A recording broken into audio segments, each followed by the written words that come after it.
IPL-ൽ Vaibhav സൂര്യവംശിക്ക് record century. Somesh പെരുവല്ലൂരുണ്ട് കൂടുതൽ വിവരങ്ങളുമായി. സോമേഷ്, വൈഭവിന്റെ പ്രകടനം എങ്ങനെയായിരുന്നു? അരുൺകുമാർ, ചരിത്ര നിമിഷം എന്നതിന് പറയാം. 14 വയസ്സുള്ള ഒരു പയ്യൻ IPL-ൽ സെഞ്ചുറി നേടിയിരിക്കുന്നു.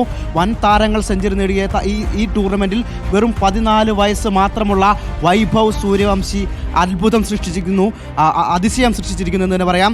ഗുജറാത്ത് ടൈറ്റൻസിനെതിരെ മത്സരത്തിൽ വെറും 35 പന്തിലാണ് സെഞ്ചുറി നേടിയിരിക്കുന്നത്. വെറും 35 പന്ത് മാത്രമാണ് ആദ്യ സെഞ്ചുറിക്ക് വേണ്ടി വന്നത് എന്ന് പറയാം.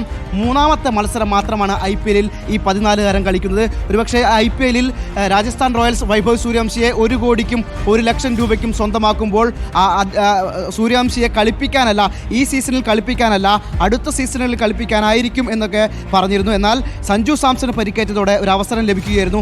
ആദ്യ മത്സരത്തിൽ 34 റൺസ് എടുത്തിരുന്നെങ്കിൽ മൂന്നാം മത്സരമാകുമ്പോൾ അത് സെഞ്ചുറിയായി മാറിയിരിക്കുന്നു. സെഞ്ചുറിയായി മാറുക എന്നത് മാത്രമല്ല, ടേബിൾ ടോപ്പേഴ്സായ ഗുജറാത്ത് ടൈറ്റൻസിനെതിരെ, അതിൽ ഈ സീസണിലെ വിക്കറ്റ് വേട്ടക്കാരിൽ മുന്നിൽ നിൽക്കുന്ന പ്രസിദ്ധി കൃഷ്ണയും ഒപ്പം റാഷിദ് ഖാനും ഉൾപ്പെടെയുള്ള താരങ്ങൾക്കെതിരെയാണ് അടിച്ചുകൂട്ടിയത്. 10 സിക്സുകളുടെ അകമ്പടിയോടെയാണ് വൈഭവ് സൂര്യവംശി സെഞ്ചുറിയിലേക്ക് എത്തിയത് എന്ന് തന്നെ എടുത്തു പറയേണ്ടിയിരിക്കുന്നു. 10 സിക്സ് എന്നത് ഒരു 14-കാരന് ഒരു ബൗണ്ടറി ക്ലിയർ ചെയ്യാൻ എത്ര അനായാസത്തോടെ കഴിയും എന്നത് തെളിയിച്ചിരിക്കുകയാണ് വൈഭവ് സൂര്യവംശി. എന്തായാലും ഈ IPL-ന്റെ ചരിത്രത്തിൽ തന്നെ ഏറ്റവും മനോഹര നിമിഷം എന്ന് പറയാം.